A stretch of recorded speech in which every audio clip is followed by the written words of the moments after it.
Hey, Chris from haleguitarstudio, and in this video we're going to be looking at this kit build from Warmoth Guitars. So I think this is a lovely guitar. It's got a good weight to it, not too heavy, but equally, you know, it's got substance. It's got a lovely roasted maple neck that feels really comfortable in my hand.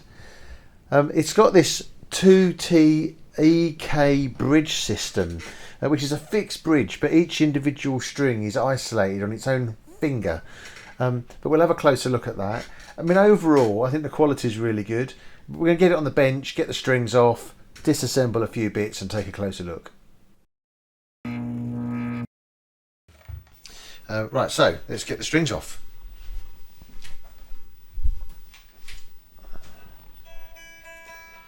So as they're locking tuners, I'm just going to take the tension out. See, already there's no real string windings because there doesn't need to be. And this bridge functions, well, it is a hardtail bridge. Even though it looks like a trem, it doesn't move. It's a solid block. So I don't have to worry about it collapsing as I'm releasing strings at all. And I'm going to undo those thumb wheels on the back, which then releases the strings.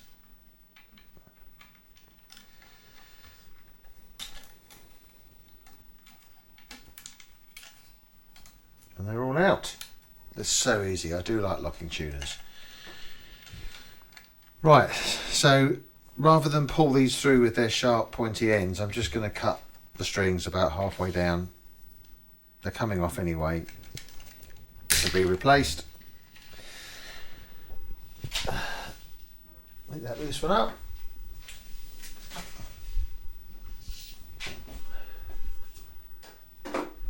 Which just means I can pull them through this bridge without worrying about them catching anything.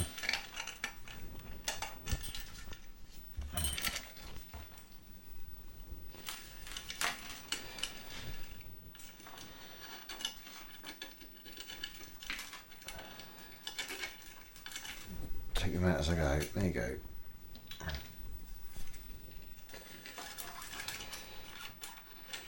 I'll pull these ones out and then I'm just going to tip it over so you can see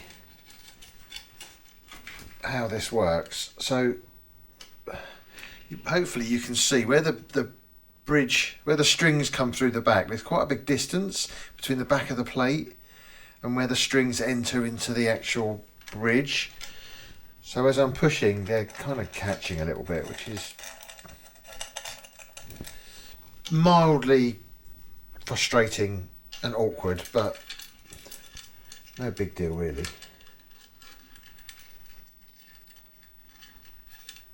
There we go. See, it's easy.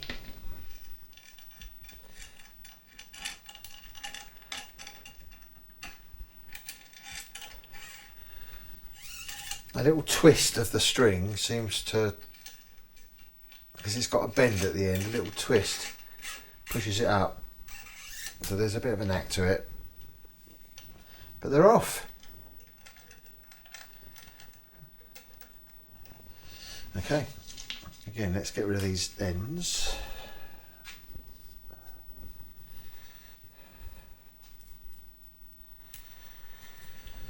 So while that's off, I'm going to just manipulate this truss rod a little,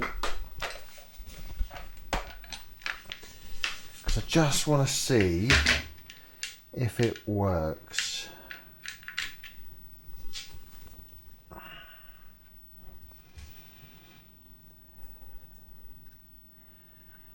Yeah, so 3mm. It seems to be. It feels good. Okay, well, once the strings are on, we'll see if that does what it's supposed to do.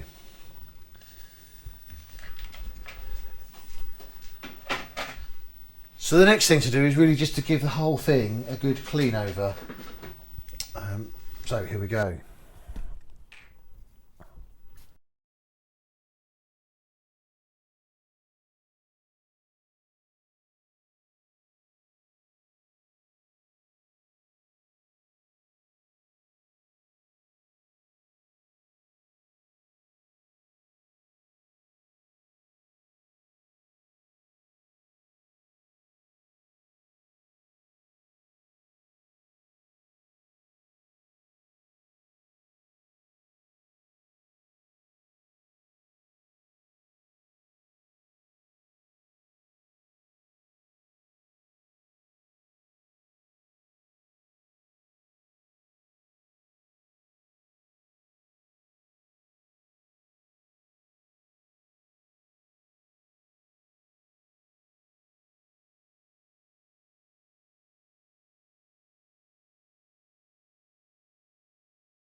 Okay, so it's all cleaned up.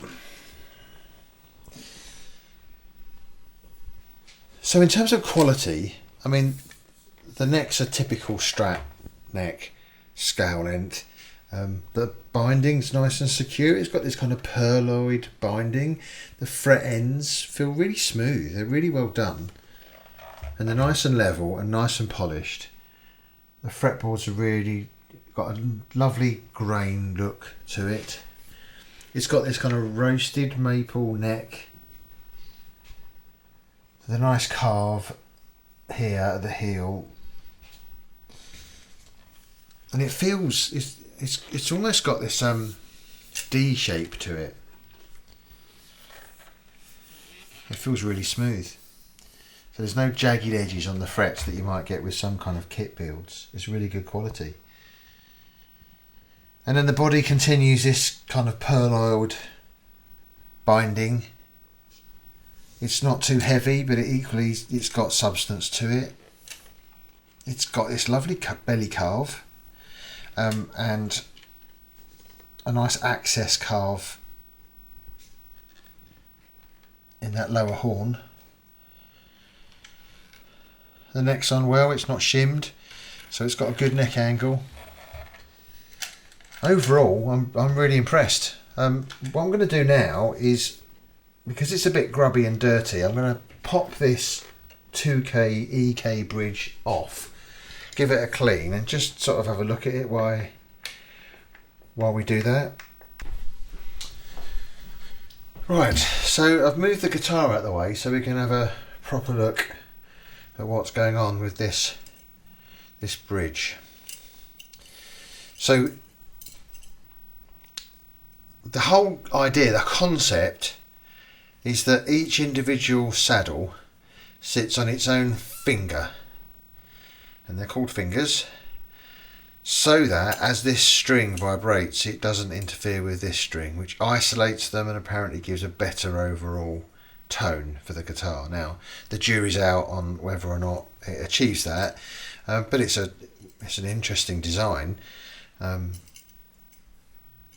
I like the fact that I've obviously done some weight relief by drilling the centres out, because it's a reasonably heavy item, and then each of the individual saddles sits with your usual Fender saddle style saddle screws to adjust the saddle height, and then screws back here to change the intonation. I think this one's out a little bit, and then each of the individual fingers is then bolted with an Allen key that's so loose it's falling off.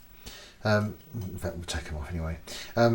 Bolted with an individual Allen key onto this plate, which is the back plate. So what I'm going to do is pop that one out so that the spring doesn't fly off and I spend 20 minutes looking for a spring. I'm just going to give this a bit of a clean over, because it's all the dirt and build up.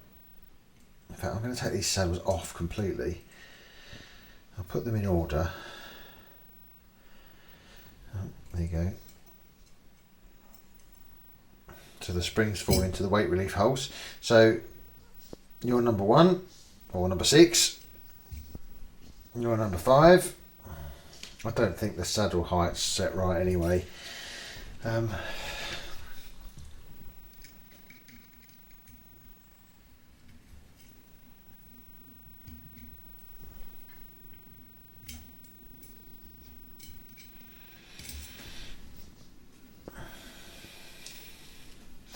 Four,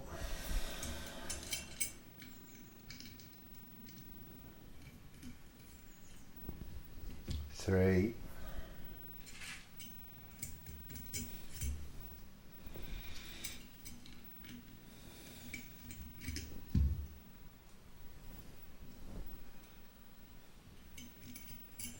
2,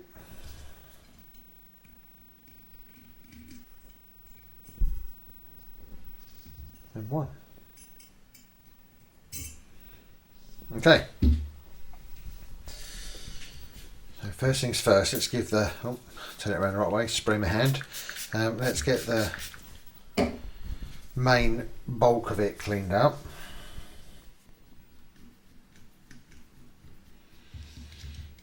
Right, so each of the fret screws sit in little runners, which again I like, it keeps it in place, they're not wobbling around like you get on a normal Stratocaster style bridge.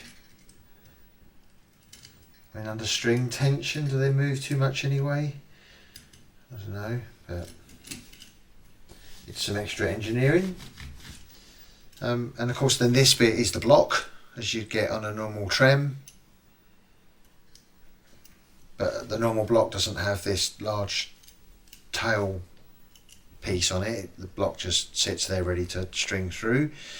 Yeah, I don't know. I mean, maybe anybody else had any experience with these? What do you think? Does it work? Do you get better results out of each of the saddles being isolated on their own fingers? Let me know what you think. What I'm going to do now is get the guitar back in and put it back in place.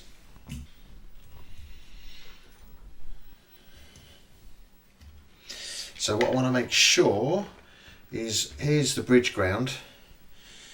That wants to be sat underneath the plate so that I get continuity between this piece of metal and thereby the strings and the rest of the hardware.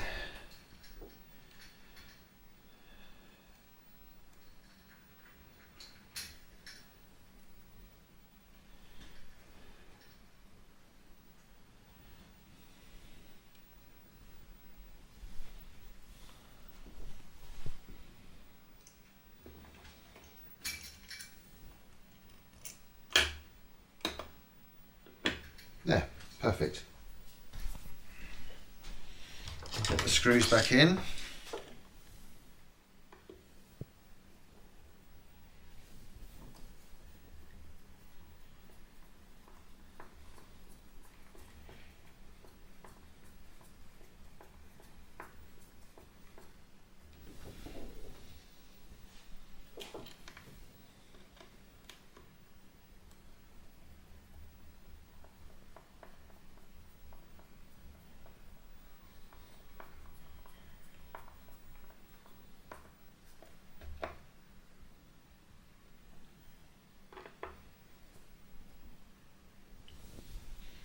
One more. Sorry, two more. Next one.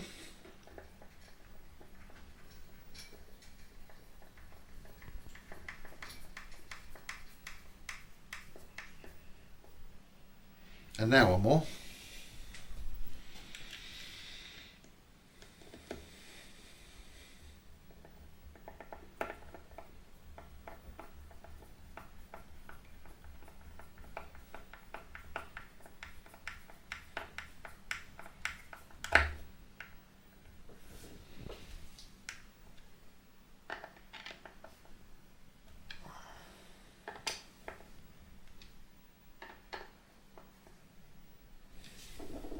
Okay, great. So it's back in place, nice and stable. What I'm going to do now is just make sure that bridge ground has caught. I'm just going to check continuity between the jack. There you go, lovely.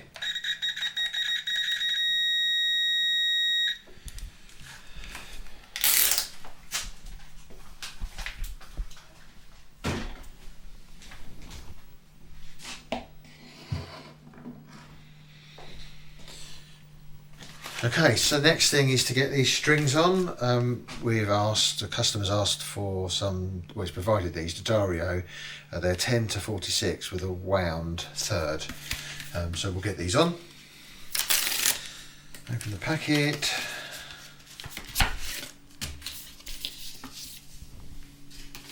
And keep that to one side.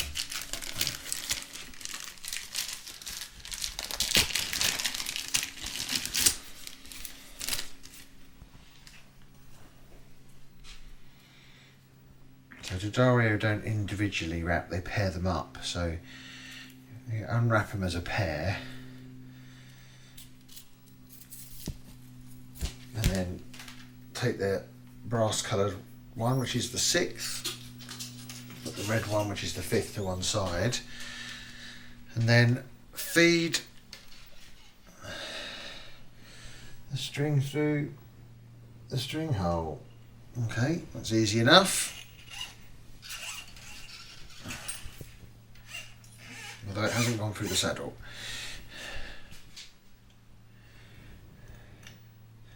It has now.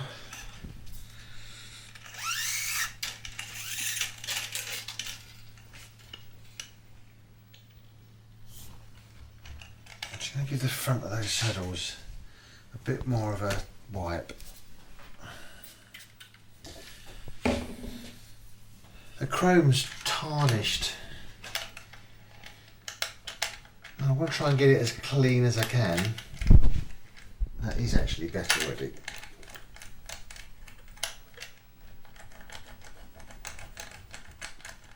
So, yep, that's much better. Good. Right. Has the string pulled all the way through? It has.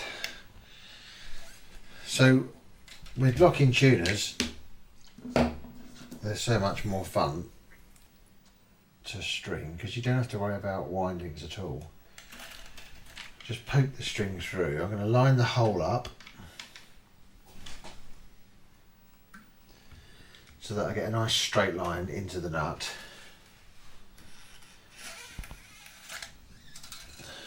Pull the string tight in the nut. Tighten the thumb wheel. Make sure these are all tight, and they are. Tighten the thumb wheel. That's plenty. Get my cutters. I like to give a bit of a kink out towards the end of the fretboard, to the headstock, and then cut the end off so it has a short tail, and then start to wind just to take the slack up. That's it. And then we'll take the next one.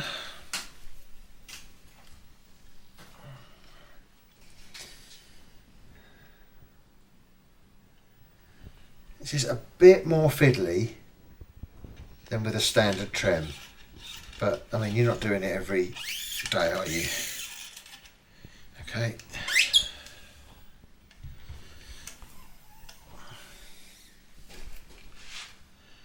And what I gain at one end, I make it the other with these nice looking tuners. All the way through into the nut slot, nice and tight. Thumb wheel, pinch it, bit of a kink on the end, and cut.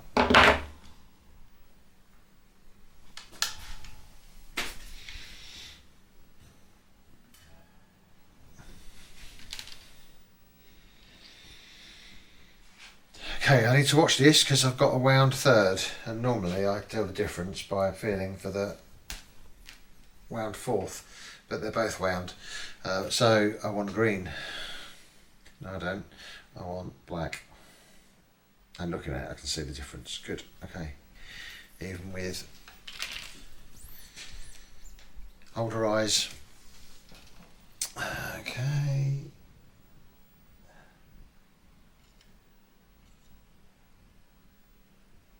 Talking of older eyes.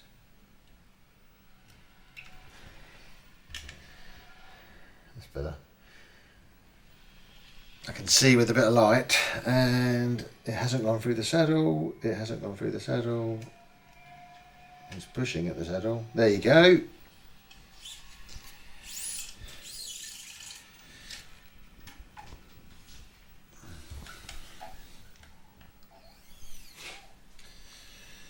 Right, I'm going to line up the tuner.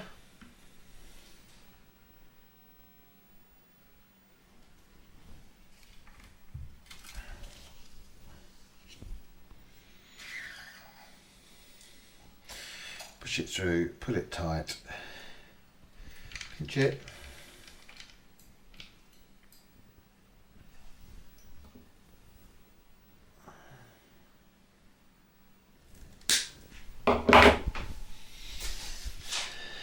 under the tree and pull it tight. There you go. Right, green. This is only going to get more challenging as the strings get thinner.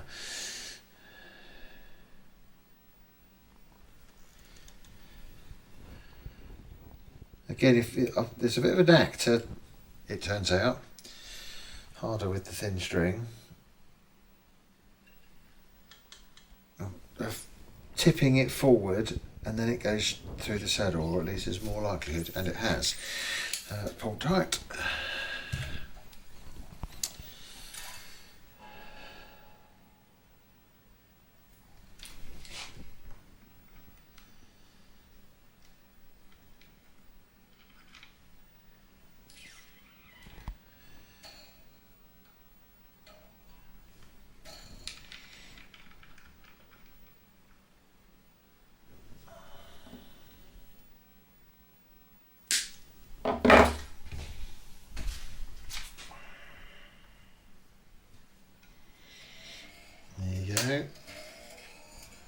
There's a bit more on that because it just pulled through, but that's all right.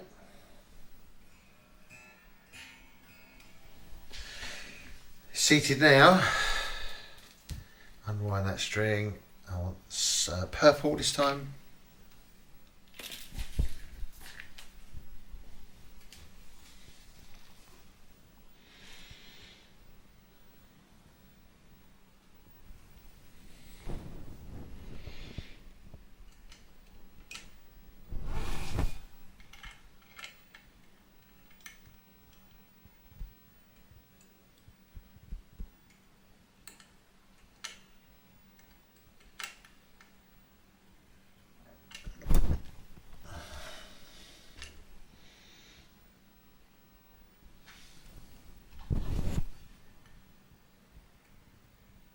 You are an awkward sausage.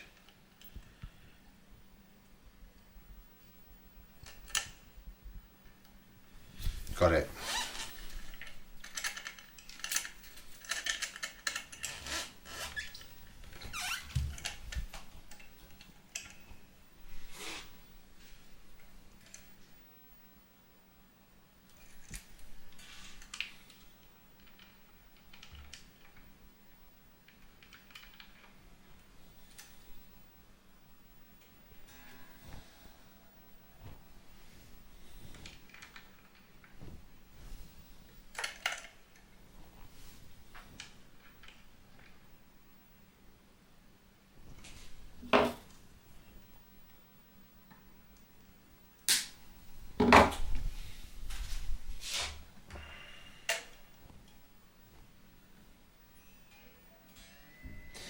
And finally,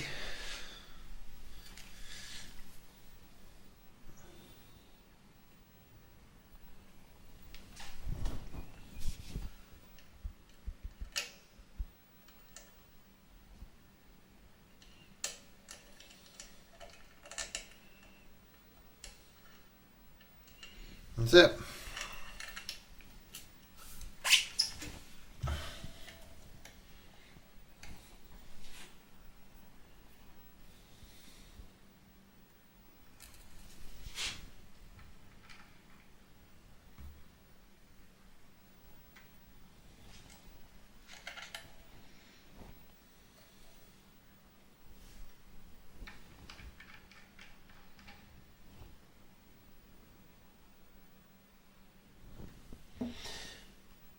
Kink and cut.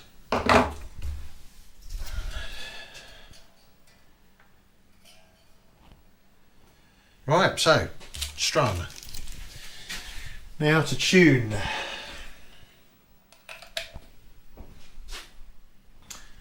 That's right, the power supply is in here.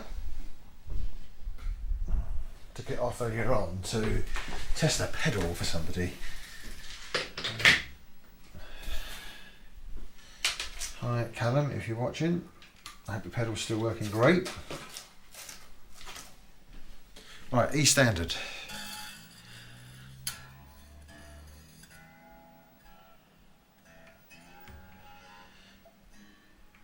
The other good thing about hardtail trems is as you tune, they don't move So once you've tuned a string, other than the neck relief changing a little,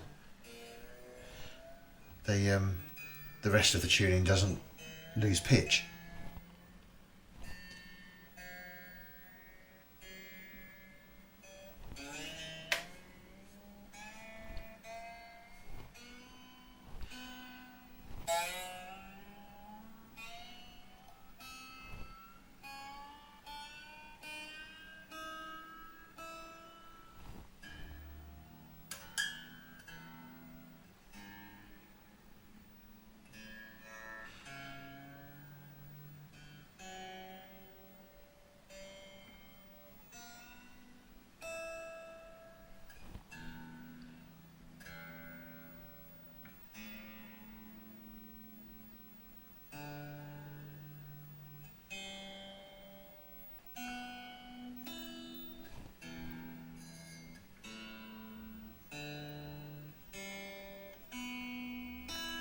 Good, up to tune, quick swig of tea.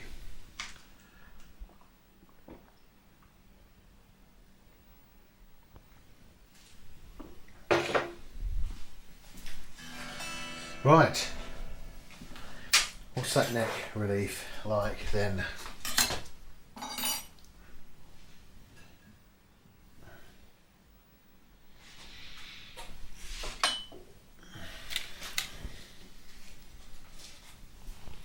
Here's my feeler gauges. There it is. Right, so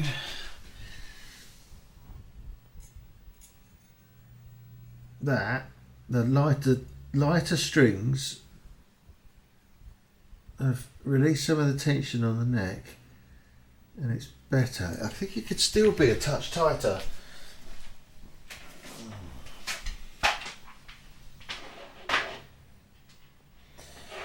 So it was a 3mm Allen key, if I remember right, at the side.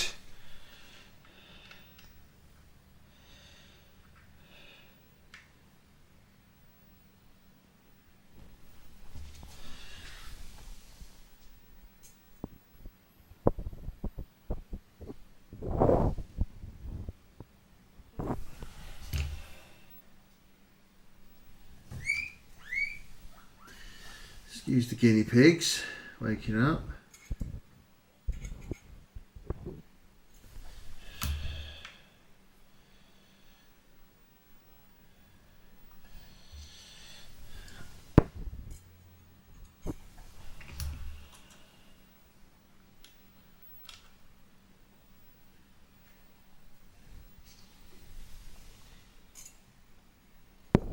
That's definitely looser.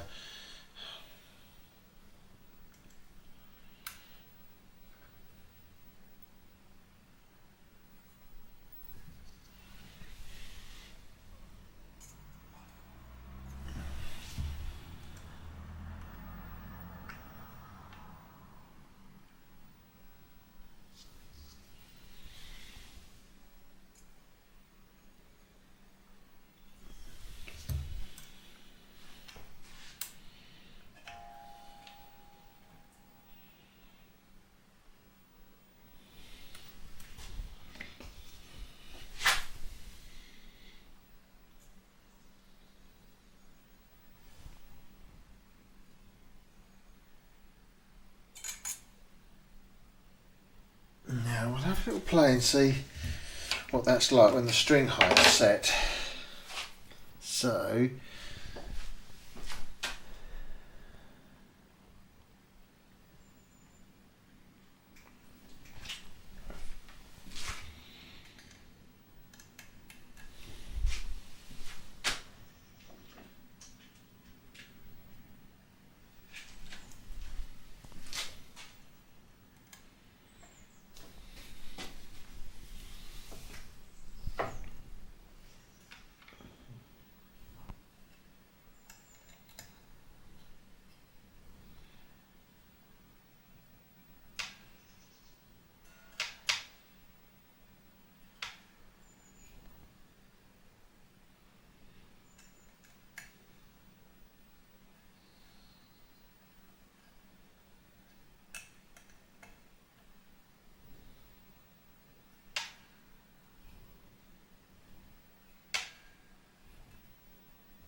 that's a bit low.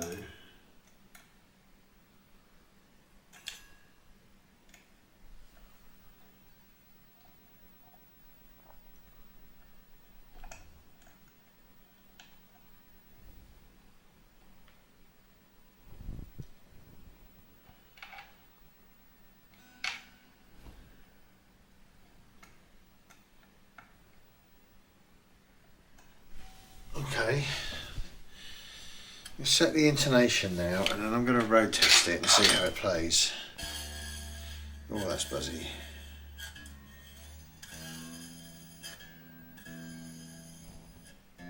That's the nut slot. This 6 nut slot's too low, so it buzzes on the open. As soon as I fret, the buzz goes because the nut slot's too low.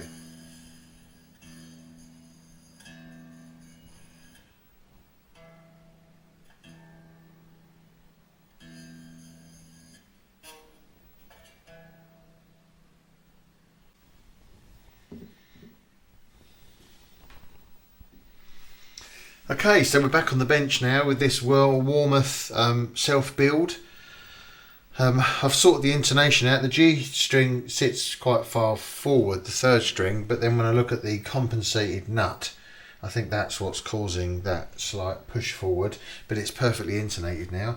I think the truss rod is probably right where it needs to be. Any further, any tighter, and I think that will start rattling, particularly on the 5th string. So when I check it, yeah, I mean that's kind of where I want it anyway. So I think that's right on the sweet spot, which is good. Having adjusted it slightly. String height, I've tinkered with this quite a bit to get it at the sweet spot again, and that's 1.5 mil on the bass side and just over 1 mil on the treble side. Get a good radius across the neck.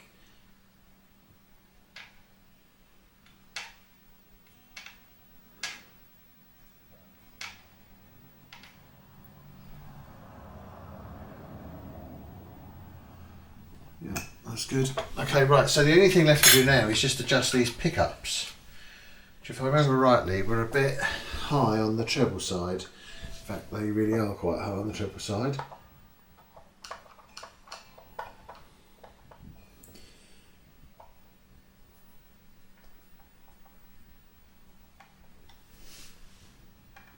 That's more like it.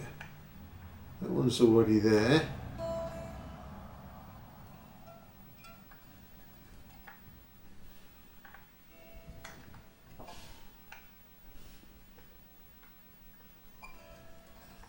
That's good.